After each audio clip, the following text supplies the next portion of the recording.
रहा है। सेजिल मिसाइलें, हाइपरसोनिक सेजिल मिसाइलों से इजराइल पर अटैक किया जा रहा है। ईरान ने अब तक इजराइल पर 400 बैलिस्टिक मिसाइलें दागी हैं। ईरान की सेना IRGC ने ऑपरेशन टू प्रॉमिस 3 के 12वें राउंड को सेजिल हाइपरसोनिक मिसाइल से हमला करते दिखाया है। इजराइल के कई शहरों पर अटैक किया गया है। सेजिल मिसाइल 2000 किलोमीटर दूर तक सटीक निशाना लगा सकती है और यही वजह है कि अब ईरान की ओर से इजराइल पर जो हाइपरसोनिक मिसाइलें हैं उसमें सेजिल मिसाइलों का इस्तेमाल किया जा रहा है और अब तक के आंकड़े के हिसाब से 400 से ज्यादा मिसाइल अटैक हो चुके हैं इजराइल के ऊपर ईरान की ओर से।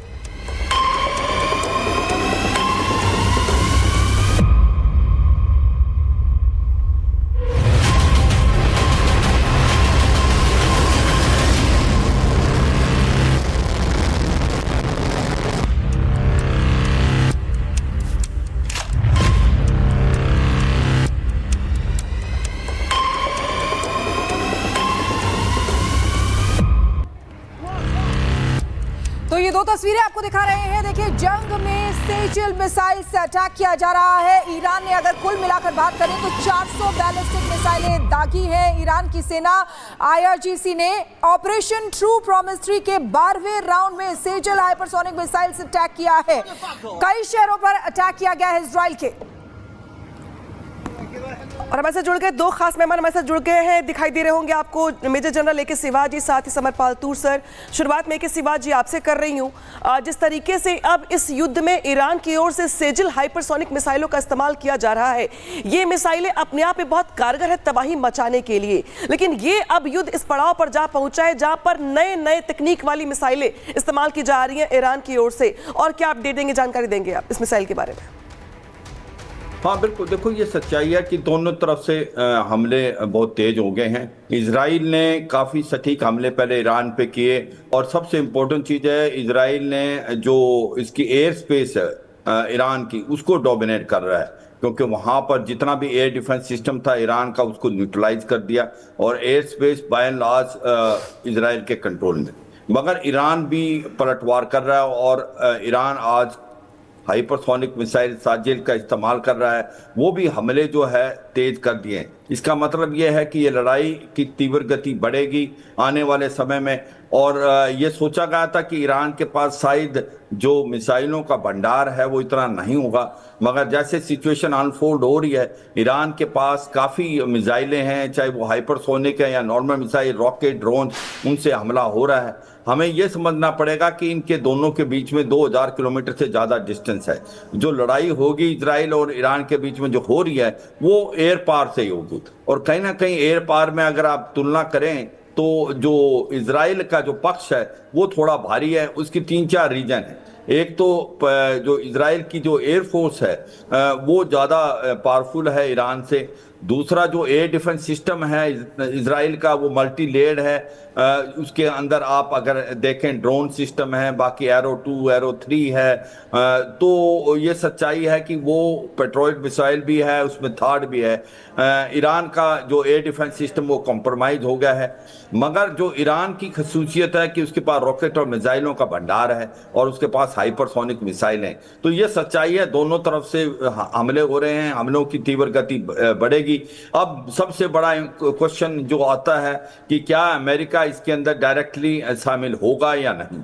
अगर अमेरिका इसके अंदर डायरेक्ट शामिल होता है तो फिर इस सिचुएशन काफ़ी बदल जाएगी और मुझे लगता है कि अमेरिका अभी भी शायद दाखिल नहीं होगा अनटिल अनलेस कि ईरान जो अमेरिका की बेसिस हैं जो मिडल ईस्ट में हैं, जो कि 8 परमानेंट हैं, चाहे वो बहरान में हैं या सऊदी अरेबिया, UAE में, ओमान में, जॉर्डन में, उन पे अगर वो डायरेक्ट हमला कर देता है तो फिर जो अमेरिका इसके अंदर खुल के आ जाएगा। मगर अभी तक कोई इंडिकेशन नहीं दी हैं कि इमीडिएटली अमेरिका के साथ रोकना चाहूंगी क्योंकि इसी बीच बड़ी खबर आ रही है, उसका रुख कर लेते हैं। इजराइल ईरान जंग पर के हवाले से बहुत बड़ी खबर है। ईरान पर डायरेक्ट अटैक की तैयारी में है अमेरिका। इसी हफ्ते ईरान पर हमला कर सकता है अमेरिका। ये बहुत बड़ी खबर आपको बता रहे। देखिए, अमेरिका अब डायरेक्ट अटैक कर सकता है, ये बड़ी जानकारी मिल रही है क्योंकि डोनाल्ड ट्रंप जो लगातार बीच में आ रहे थे, काफी चीजें उन्होंने कही। उन्होंने कहा कि खामनेई का हमें पता है लेकिन हम मार नहीं रहे हैं, और ये बड़ी खबर इस समय। इसके बाद एक और बड़ी अपडेट है, वो आपको बता देता हूं। साइप्रस में 4 अमेरिकी ट्रांसपोर्ट एयरक्राफ्ट देखे गए हैं। C-17 और रिफ्यूलिंग एयरक्राफ्ट साइप्रस पहुंचे हैं। साइप्रस के पाफोस एयरबेस पर मौजूद है ये विमान। इजरायल की मदद के लिए ये विमान पहुंचे हैं। रिपोर्ट्स ये बता रही हैं अमेरिका पहले भी इस बात का ऐलान कर चुका है और वही देखने को मिल भी रहा है। अभी इससे पहले जो खबर हमने आपको बताई कि रिपोर्ट से बता रही है कि इसी हफ्ते हमला कर सकता है। तस्वीर देख लीजिए, रिफ्यूलिंग विमान है, पाफोस एयरबेस पर ये मौजूद है, ये अमेरिका का ये विमान। और बड़ी खबर आ गई इस बीच, जहां पे यूरोप से अमेरिकी लड़ाकू विमान मिडिल ईस्ट पहुंच रहे हैं। इटली और स्कॉटलैंड से अमेरिकी लड़ाकू विमान सऊदी अरब पहुंचे हैं। दर्जनों F-16 लड़ाकू विमानों को अमेरिका ने यूरोप से सऊदी अरब भेजा है। मिलिट्री एयरक्राफ्ट और इसके साथ साथ युद्धपोत, साथ ही लड़ाकू विमानों को लगातार मिडिल ईस्ट पहुंचाया जा रहा है अमेरिका की ओर से। यानी कि कुल मिलाकर के ये मान लिया जाए कि अमेरिका के सीधे सीधे एंट्री इस युद्ध में हो चुकी है, जहां पे अमेरिका की ओर से चाहे युद्धपोत हो चाहे लड़ाकू विमान, सब यहाँ पे तैनात किए जा रहे हैं मिडिल ईस्ट में।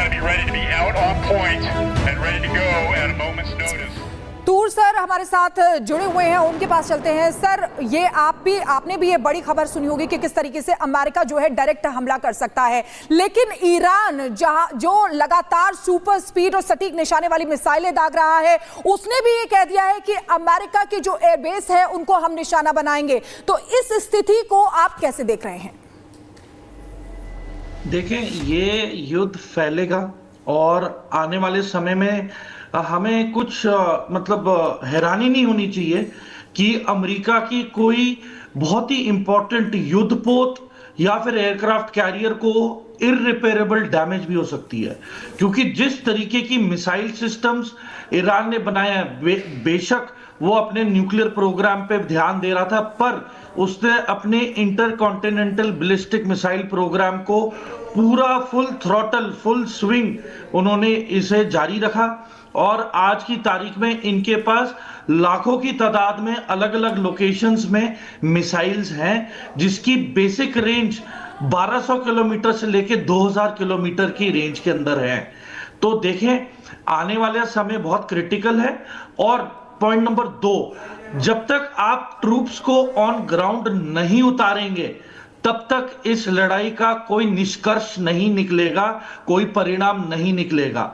और नंबर 3, लाखों की तादाद में हूती रिबेल्स जो हैं वो तैयारी कर रहे हैं ईरान में जाने की, और बल्कि उन्होंने तैयारी कर ली है और वो जा भी रहे हैं, ताकि वो कंधे से कंधा मिला के अपने शिया भाइयों के साथ इनका सामना करें। तो देखें, इतना आसान नहीं होने वाला है कि आज तक कोई भी जंग सिर्फ हवाई हमले के जरिए नहीं जीती गई है। आपको सेना भी उतारनी पड़ेगी अगर आपको फुल कंट्रोल चाहिए, क्योंकि आज की तारीख में इतना रेडिकलाइज हो गया है एक ईरानी लड़का जो 20 साल का है कि वो अपने आप को शहीद करने को तैयार है, पर इजराइल से हाथ मिलाने को तैयार नहीं है। और जितने भी ईरानी ये हक में बोल रहे हैं कि उन्हें चेंज ऑफ रिजीम चाहिए, वो महज कुछ लाख ईरानी हैं जो रिफ्यूजी हैं, जो फॉरेन कंट्रीज में। पर अगर आप पूरे ईरान की बात की जाए तो मेजॉरिटी ऑफ द पीपल आज की तारीख में जिस तरीके से 600 ईरानी मारे गए हैं, तो मुझे नहीं लगता कि ओवरनाइट सपोर्ट इजराइल और यूएस की तरफ आने वाला है और बात बिगड़ती ही रहेगी। और जैसे कि रूस का पर बिगड़ती ही जा रही है मेजर समल पार्थूर, क्योंकि जिस तरीके से दिन प्रतिदिन जो हमले हैं वो और तेज हो रहे हैं।